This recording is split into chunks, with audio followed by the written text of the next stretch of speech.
जय श्री राम। जब हमें किसी ग्रह की स्ट्रेंथ के बारे में जानना हो या फिर किसी भाव की स्ट्रेंथ के बारे में जानना हो तो ज्योतिष में कुछ ऐसे साधन हैं या कुछ ऐसे तरीके हैं जिनके द्वारा हम ये पता लगा सकते हैं। परंतु इसके लिए हमें ज्योतिष की पूरी जानकारी होना ज़रूरी है, तभी हम ऐसा कर सकते हैं। और जब आप बिगिनर्स होते हैं तब इसे समझने में काफ़ी कठिनाई आती है। समझ में नहीं आता कि ग्रह बलि कैसे होता है, कोई भाव बलि कैसे होता है। परंतु अष्टक वर्ग यहाँ पर हमारी सभी प्रॉब्लम्स को दूर करता है। अष्टक वर्ग वो टूल है जो बड़ी आसानी के साथ में, सरलता के साथ में हमारे इन प्रश्नों का जवाब देता है। ये तकनीक इतनी सरल है कि यदि एस्ट्रोलॉजी का बेसिक नॉलेज भी नहीं हो तो भी हम बड़ी आसानी के साथ में ये पता लगा सकते हैं अष्टक वर्ग की सहायता से कि कौन सा ग्रह कितना बली है, कौन सा भाव कितना बली है। इस विषय में और अधिक जानने से पहले आप चैनल को सब्सक्राइब कर लीजिए, क्योंकि इस चैनल पर मैं एस्ट्रोलॉजिकल नॉलेजेबल वीडियो लगातार अपलोड करते रहता हूँ और आपका सब्सक्राइब करना मेरे लिए प्रेरणा का स्रोत बनता है। अच्छा वीडियो बनाने के लिए काफ़ी मेहनत करनी पड़ती है और आपके सब्सक्राइब करने से, लाइक, कमेंट और शेयर करने से मुझे काफ़ी प्रेरणा मिलती है। और आप में से यदि कोई भी मुझसे पेट कंसल्टेंसी लेना चाहे तो आप नीचे दिए हुए नंबरों पे मुझे कॉल कर सकते हैं।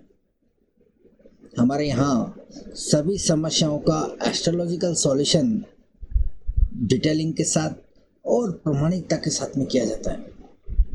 आप यदि इस विषय में और कुछ जानना चाहें तो मुझे नीचे दिए हुए नंबरों पर कॉल कर सकते हैं या फिर व्हाट्सएप मैसेज कर सकते हैं। और ये जो अष्टक वर्ग की सीरीज है, गोचर का अध्ययन करने के लिए इससे बेहतरीन कोई तकनीक नहीं हो सकती। सबसे बेहतरीन तकनीक है ये। और इसी अष्टक वर्ग के ऊपर हमारी एक सीरीज जो अभी चल रही है, इस सीरीज के वीडियो अगर आपने अभी तक नहीं देखे तो लिंक मैंने डिस्क्रिप्शन बॉक्स में दिया है। आप उस पर क्लिक करके हमारे ना केवल बाकी वीडियोस को देख सकते हैं बल्कि ज़्यादा से ज़्यादा इसका उपयोग कर सकते हैं। तो अब आगे बढ़ते हैं अपने विषय की ओर और ये जानने और समझने का प्रयास करते हैं कि हमें किसी ग्रह की स्ट्रेंथ और किसी भाव की स्ट्रेंथ का पता लगाना क्यों ज़रूरी है।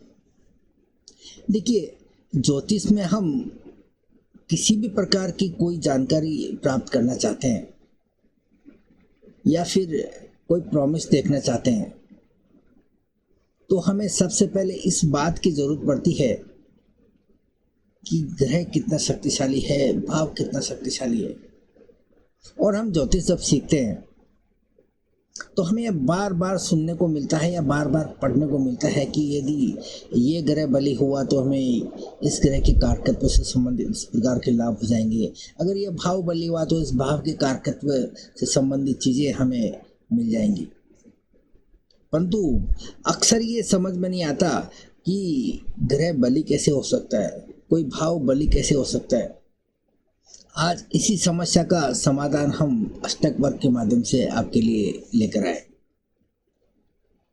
देखिए, जब हम किसी बर्थ चार्ट का एनालिसिस करते हैं तो हमारे सामने तीन सबसे प्रमुख बातें निकल के आती है। पहला भाव, उसके बाद भावेश और फिर कारक ग्रह।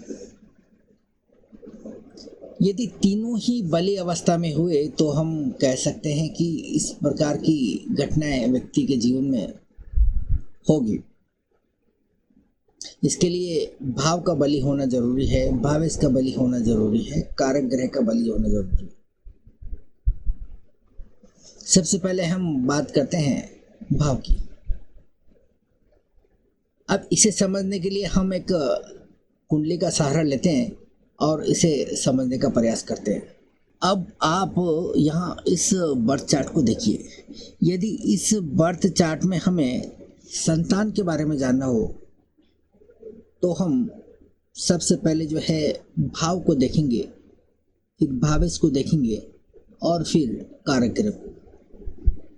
हमें ये पता है कि संतान के बारे में यदि हमें कोई भी जानकारी चाहिए होती है तो हम कुंडली के 5वें घर को देखते हैं और हमें इस 5वें घर की किसी भी चीज़ को अगर पाना है तो हम 5वें घर की स्ट्रेंथ को देखते हैं कि 5वां घर कितनी स्ट्रेंथ लिए हुए है। यदि ये 5वां घर बली हुआ, 5वें घर के अंदर यदि स्ट्रेंथ हुई तो हम 5वें घर की चीज़ों को पा सकते हैं, ऐसा हम कह सकते हैं।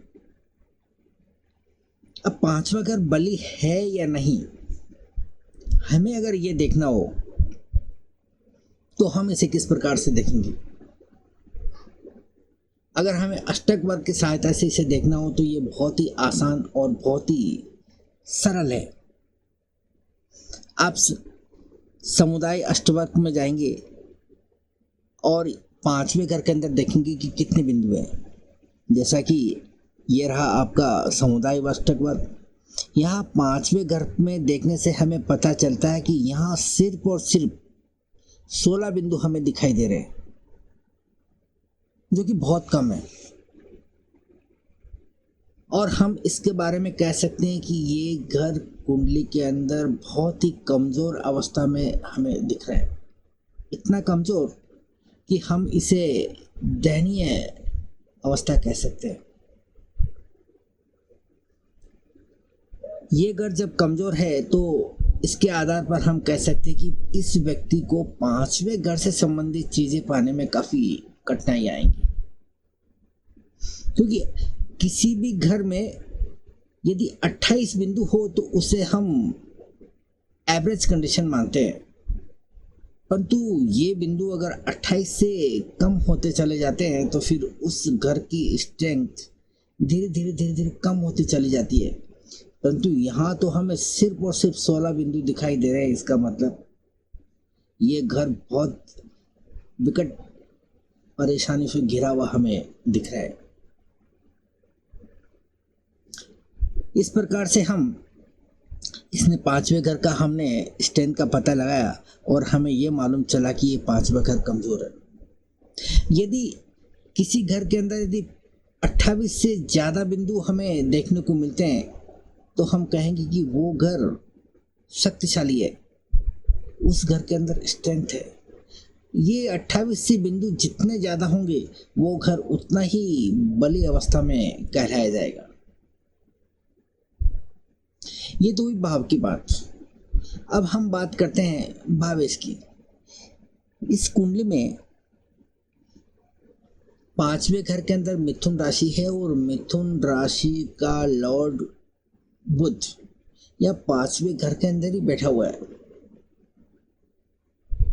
तो ये बुध यहाँ पर कितना बली है ये हमें अगर देखना हो तो सबसे पहले हमें ये ज्ञात करना होगा कि ये बुध जो है कौन सी राशि में है। और हमें इसका पता चला है कि ये मिथुन राशि में है। तो हमें अब क्या करना होगा कि बुध के भिन्नाष्टक वर्ग में जाना होगा। तो ये रहा आपका बुध का भिन्नाष्टक वर्ग। इस भिन्नाष्टक में हमें ये देखना होगा कि बुध की मिथुन राशि में कितने बिंदु है। तो यहाँ पर आपकी ये रही मिथुन राशि और मिथुन राशि में हमें 3 बिंदु दिखाई दे रहे हैं। इसका मतलब ये बुध भी जो है हमें कमज़ोर दिख रहा है, क्योंकि किसी भी भिन्नाष्टक वर्ग में किसी ग्रह को यदि 4 बिंदु मिलते हैं तो वो एक एवरेज पोजीशन होती है। परंतु यदि 4 से कम बिंदु पाए जाते हैं तो फिर उस ग्रह के कारकत्व में कहीं ना कहीं हमें कमतरता देखने को मिलती है।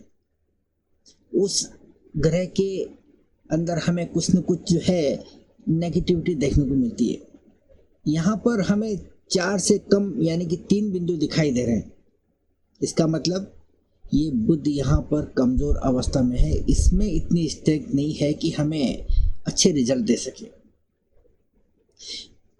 कोई भी ग्रह अपने विनाष्टक वर्ग में यदि 4 बिंदु लिए हुए होता है तो उसे हम एवरेज पोजीशन कहते हैं, और अगर ये 4 से बिंदु ज़्यादा हो तो उसे हम ताकतवर कहते हैं, और ये 4 से जितने ज़्यादा होंगे उतना ही शक्तिशाली कहलाएगा।